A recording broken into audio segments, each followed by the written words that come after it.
ये हवा कितनी तेज है। पता नहीं ये तेज हवाएं क्यों होती हैं। मम्मा, आप तेज हवाओं से क्यों इतना डरती हो? न जाने क्यों बेटा, मुझे इन तेज हवाओं से बहुत डर लगता है। रानो चिड़िया अपने घर में सहमी हुई बैठी थी। वो बहुत डरी हुई थी और फिर एक तेज हवा का झोंका आता है और रानो चिड़िया का घर टूटकर गिर जाता है। कुकू, तुम ठीक हो? मेरे बेटे, तुम ठीक हो? तुम कहाँ हो? हाँ मम्मा, मैं ठीक हूँ। मेरा पंख दरवाजे के नीचे आ गया है। और फिर रानो चिड़िया जल्दी से कुकू को उस दरवाजे से बाहर निकालती है। आज तो कोई बड़ी परीक्षा आन पड़ी है मुझ पर। ऐसी तेज हवा में मैं क्या करूं? कहाँ जाऊं कुकू को लेकर? मम्मा, आप मेरे लिए दुखी ना हो। मैं अपनी माँ का बहादुर बेटा हूँ। मुझे जरा भी नहीं डर लग रहा इस तेज हवा से। थोड़ी ही देर में हवा रुक जाएगी। नहीं कुकू, ऐसे मौसम की हवाएं इतनी जल्दी नहीं रुकती। और रात भी गहरी हो रही है, ठंड ज़्यादा हो जाएगी। मैं कितनी बदकिस्मत हूँ, ऐसी ठंड में मेरा घर टूट गया।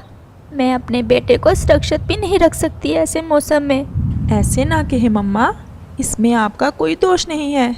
मम्मा, जब भी कव्वे अंकल पर कोई मुसीबत आती है तो मैंने देखा है वो हमेशा आपके पास आता है। क्यों ना हम आज की रात कव्वे अंकल के घर चले जाएं? कुकू, मेरे बेटे तुम कितने अक्लमंद हो। मेरे तो दिमाग में ही नहीं आई ये बात। चलो हम जल्दी से कालू कव्वे की तरफ चले जाते हैं। और फिर वो दोनों माँ बेटा कालू कव्वे के घर की तरफ चले जाते हैं। कालू भैया, कालू भैया, जल्दी से दरवाज़ा खोलें। ये कौन है ऐसी रात में? शायद कोई यात्री है। हवा बहुत तेज है। तुम दरवाज़ा नहीं खोलोगे? यात्री हो या कोई भी, मुझे नींद नहीं आती। अगर कोई मेरे घर में हो तो।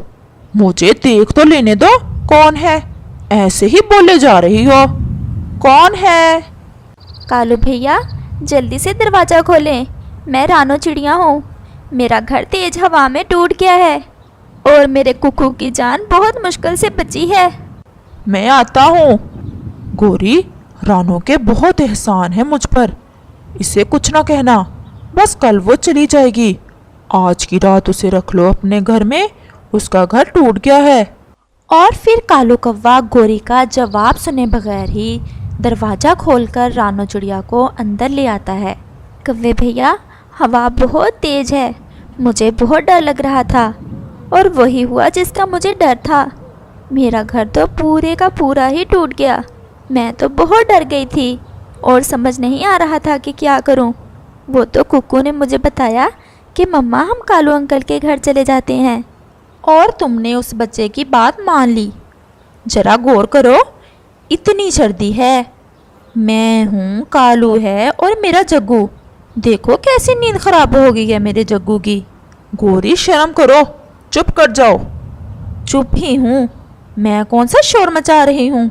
गोरी बहन, आप आराम से सो जाएं। हम दोनों माँ बेटा इस नुक्कड़ में बैठ जाते हैं।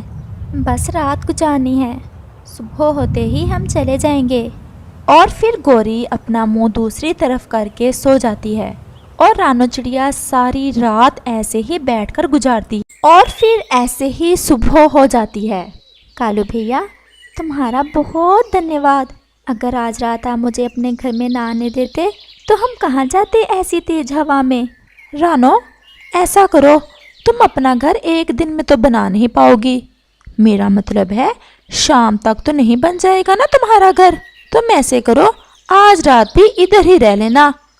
बस ऐसा करना, शाम को आते हुए हम तीनों के लिए भोजन लेती आना।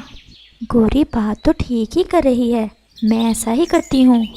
ठीक है गोरी बहन, मैं ले आऊँगी भोजन आप सबके लिए, लेकिन मैं शाम को आऊँगी क्योंकि मुझे घर बनाने का काम भी करना है।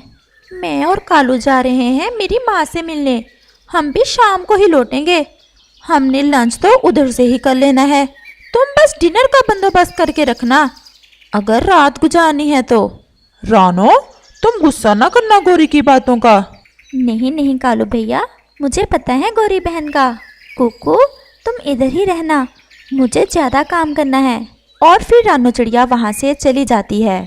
जग्गू, बाहर नहीं जाना, घर में ही रहना। मैं और तुम्हारी मम्मा तुम्हारी नानी से मिलकर आते हैं। और फिर ऐसा कहते हुए कालू कौवा और गोरी कौवी वहाँ से चले जाते हैं। आप भाई का मजा। कुकू चलो हम खेलते हैं, तुम वहाँ ऊपर चढ़कर छलांग लगाओ, देखते हैं कौन ज्यादा ऊंची छलांग लगाता है। नहीं जग्गू, ऐसे खतरनाक खेल नहीं खेलते, हमारे चोट भी लग सकती है। मैं नहीं डरता, तुम तो बहुत डरते हो। और जग्गू थोड़ा ऊपर चढ़कर छलांग लगाता है और जैसे ही वो जमीन पर गिरता है उसके पाँव पर चोट लग जाती है और वो रोने लगता है। मेरे चोट लग गई, मेरे दर्द हो रहा है, मम्मा। जग्गू मैंने कहा था ना ऐसी खतरनाक खेल नहीं खेलते, तुमने भी मेरी बात नहीं मानी। रानो चिड़िया सारा दिन काम करती है, अपने घर के लिए सारा सामान इकट्ठा करती है। ऐसे ही शाम हो जाती है। अब समय थोड़ा रह गया है, मुझे कालू और गोरी के लिए भोजन भी लेकर जाना है। अगर ना लेकर गई तो वो तो मुझे अपने घर में ही रहने नहीं देंगे। और फिर रानो चिड़िया भोजन ढूंढने चली जाती है। शाम होते ही कालू और गोरी भी वापस लौट आते हैं और घर आते ही गोरी की नज़र जग्गू के पाँव पर पड़ती है और उसके पाँव से तो खून निकल रहा था। जग्गू मेरे बच्चे, ये क्या हुआ? तुम्हारे पाँव पर चोट कैसे लग गई? अगर मैंने मम्मा को बताया कि मैंने छलांग लगाई थी तो मम्मा मुझे डांटेंगी, क्यों ना मैं कुकू का नाम ही लगा दूं। जग्गू अपने दिल में ऐसा सोचता है। जग्गू बोलते क्यों नहीं? कैसे चोट लग गई है तुम्हारे पाँव पर? कहीं कोई खतरनाक शरारत तो नहीं की? मम्मा मम्मा, कुकू ने मुझे धक्का दिया, मैं बैठा था कि कुकू ने पीछे से आकर मुझे धक्का दे दिया। जग्गू ऐसे अपनी मम्मा को बता ही रहा था कि रानो चिड़िया भी आ जाती है। अच्छा हुआ तुम भी आ गई, देख लो तुम्हारे कुकू ने धक्का दिया है मेरे जग्गू को, और ये देखो कैसे चोट लगी है मेरे बच्चे के पाँव पर। मम्मा ये जग्गू झूठ बोल रहा है, जग्गू मुझसे कह रहा था कि वहाँ ऊपर चढ़कर छलांग लगाओ, मैंने उसे रोका था लेकिन इसने मेरी बात नहीं मानी। गोरी मेरा कुकू कभी ऐसी शरारत नहीं करता, मुझे पता है गलती जग्गू की ही होगी। अपनी चूंचू बंद करो और चुपचाप निकल जाओ मेरे घर से। एक तो चोरी, ऊपर से सीना चोरी। मेरे छोटे से बच्चे के चोट लगा दी और उल्टा बुरा भी मेरा ही बच्चा। मम्मा मेरा विश्वास करो, मैंने कुछ नहीं किया। गोरी मैं भोजन भी लाई हूँ तुम्हारे लिए, बस आज की रात मुझे अपने घर रह लेने दो। मैं कहाँ जाऊँगी ऐसी ठंड में? तुमने खुद ही तो कहा था।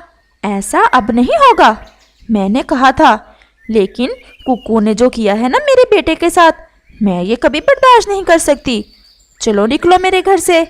मम्मा मैंने कुछ नहीं किया। चुप कर जाओ मेरे बच्चे, मुझे पता है तुमने कुछ नहीं किया होगा। और फिर ऐसा कहते हुए रानो चिड़िया अपने कुकू को लेकर वहाँ से चली जाती है। भोजन तो छोड़ गई है ना, वो तो नहीं ले गई कहीं साथ ही।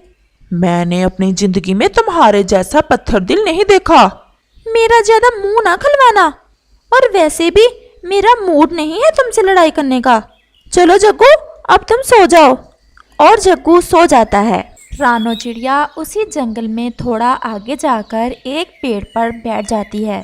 मम्मा ये सब मेरी वजह से हुआ, गोरी आंटी ने हमें मेरी वजह से निकाला अपने घर से। नहीं मेरे बच्चे, तुम अब ज़्यादा दुखी ना हो, मुझे पता है तुमने कोई शरारत नहीं की होगी।